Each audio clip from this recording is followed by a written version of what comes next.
Hello les amis, j'espère que vous allez bien. On se retrouve sur la chaîne Motographie aujourd'hui pour un nouvel essai avec cette magnifique Audi S5 3 litres TDI de 2020 tout droit venu de chez Audi Saint-Maximin. Merci à eux pour le prêt du véhicule. Leurs réseaux sociaux sont juste ici et le site est dans la description, donc n'hésitez pas à aller leur donner de la force. Au programme, vous l'aurez vu, ce petit bijou, 347 chevaux, 700 Nm de couple. Allez, c'est parti.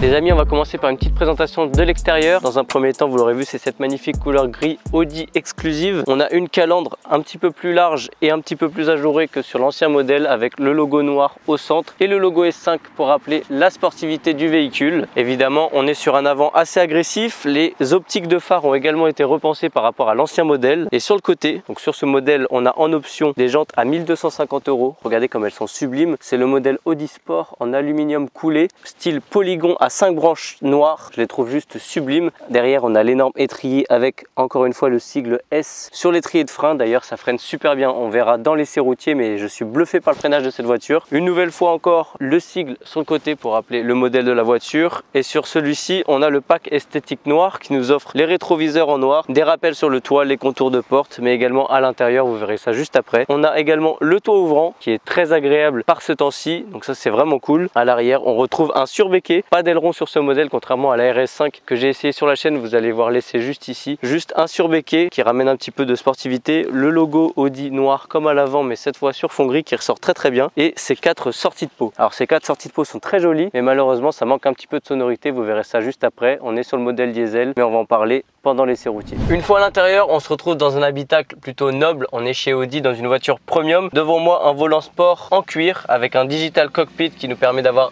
un maximum d'informations. Il y a également cet écran pour le compléter. On retrouve du cuir et de l'alcantara sur les portes. Au centre, le pack esthétique noir dont je vous parlais nous ramène un tableau de bord central tout en noir avec des petites touches d'aluminium devant le passager et au centre. C'est très joli. Et je suis également très bien installé dans des sièges sport qui ne sont pas en option. Ils sont de série sur ce modèle, siglé S, et très confortable. Mais bon, on a assez parlé. Maintenant, place à l'essai routier.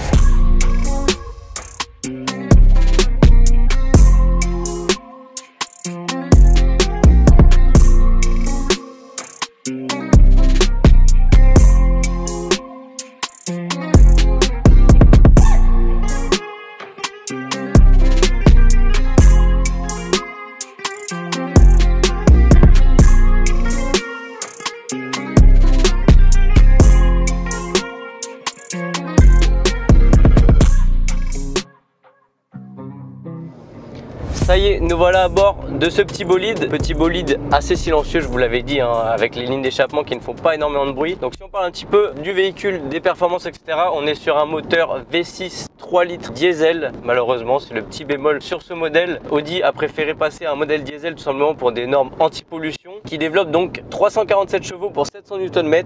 C'est quand même 200 Nm de plus que le TFSI qu'il y avait auparavant, avant la version 2019. Donc ça par contre, c'est un gros changement, surtout au niveau des bas régimes. D'ailleurs, ce V6 est accompagné d'une micro-hybridation en plus d'un compresseur électrique qui est censé réduire, voire quasiment annuler le turbolag à bas régime. Donc ça, c'est vraiment plaisant parce que c'est vrai qu'il y a du répondant sous la pédale. Regardez, là, on est dans les routes de campagne. C'est mis en mode sport. Alors, ce qui est bien en mode sport, c'est que tout se durcit, hein. La direction, mais également les suspensions. Il y a un système de valve aussi, même si bon, l'échappement fait pas énormément de bruit, même si la sonorité est quand même un petit peu là. C'est sympa.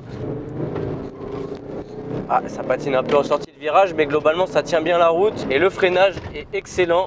Regardez, vous le voyez à la caméra, je pense. C'est vrai que le freinage est très bon hein, sur ce modèle. Il n'y a quasiment pas de sous-virage. Évidemment, on est chez Audi, hein, c'est une transmission intégrale 4 roues motrices, donc la quattro. Il y a la possibilité, en se mettant en mode sport, de mettre un petit peu plus de puissance sur les roues arrière. Ça, c'est assez sympa. Mais bon, c'est vrai que quand on pense que les premières versions de la S5 en 2007 étaient dotées du fameux V8 atmosphérique 4 litres 2 qu'on retrouve d'ailleurs sur la RS5 que j'ai eu essayé il n'y a pas longtemps sur la chaîne. La fiche, je vous l'ai mis en début de vidéo, n'hésitez pas à aller voir, hein, elle hurle jusqu'à 8000 tours. C'est vraiment plaisant le V8 Atmo. Donc quand on pense que ces premières S5 étaient dotées de ce moteur et que maintenant on se retrouve avec un moteur diesel, ça fait un petit peu mal au cœur parce que l'affiliation TDI avec une voiture sportive, bah c'est vrai que ça passe pas très bien. Mais bon, malheureusement avec toutes les normes anti-pollution, beaucoup de marques sont obligées de faire des modèles comme ceci. Alors ça reste quand même très plaisant à conduire, hein. C'est très aseptisé certes, mais malheureusement c'est dommage de ne plus avoir ce moteur essence. Déjà qu'elle avait perdu 2 cylindres avec la version essence précédente, et ben maintenant elle a perdu le fait d'être un moteur essence. Par rapport au modèle d'avant 2019, celle-ci a perdu 7 chevaux, mais a gagné donc les 200 Nm dont je vous parlais juste avant, ce qui permet d'équilibrer les performances avec l'ancien modèle. On est sur un 0 à 100 en 4,9 secondes contre 4,8 avant, ce qui permet quand même des performances assez remarquables. Et c'est surtout qu'avec cette voiture, l'avantage c'est qu'il est possible de faire beaucoup de kilomètres de façon confortable, de façon dynamique et surtout à moindre coût, parce qu'évidemment le fait d'avoir un diesel, ça consomme beaucoup moins. On est aux alentours de 9 à 10 litres au 100 dans une conduite mixte, mais on peut largement baisser ça d'1 litre ou 2 en ayant une conduite un petit peu plus posée. Donc ça c'est quand même un point positif. En revanche, le poids est de 1835 kg, soit 80 kg de l'ancien modèle. Déjà qu'elle était assez lourde, c'est vrai que la voiture pèse un poids assez conséquent et ça c'est dommage. Elle est quand même très agréable à conduire et très sportive, même dans les virages. Pour abaisser cette consommation justement, Audi a créé un système qui permet de mettre la voiture en roue libre automatiquement lorsqu'il y a une vitesse stabilisée. Donc ça c'est plutôt sympa, ça permet donc de réduire la note à la station essence. On a également sur ce modèle un système d'amortissement piloté qui nous permet un confort optimal même sur des routes avec pas mal d'imperfections. La sonorité a quand même été travaillée, hein, je vous le disais, même si malheureusement vu que c'est un diesel, ça s'arrête aux alentours des 4500 à 5000 tours minute, contrairement aux 7 à 8000 tours qu'on avait avec le moteur essence. Sachant que la plage d'utilisation est plus entre 2500 et 3000 tours minute, c'est vrai que le moteur n'a pas trop le temps de prendre des tours et donc la sonorité est en déclin par ce fait. Bon les amis, sur la chaîne Motographie, vous le savez que chaque véhicule qu'on essaye, on les utilise au maximum. Alors là on va utiliser les 347 chevaux et les 700 Nm avec un launch control. Vous connaissez la démarche à suivre, ESC off, mode sport, pied à fond sur le frein et l'accélérateur et c'est parti. Ça va se bloquer à 3000 tours, c'est la plage d'utilisation et on lâche. Ouf. Alors on est projeté, là on voit que le diesel fait toute la différence au niveau du couple. 700 Nm c'est énorme.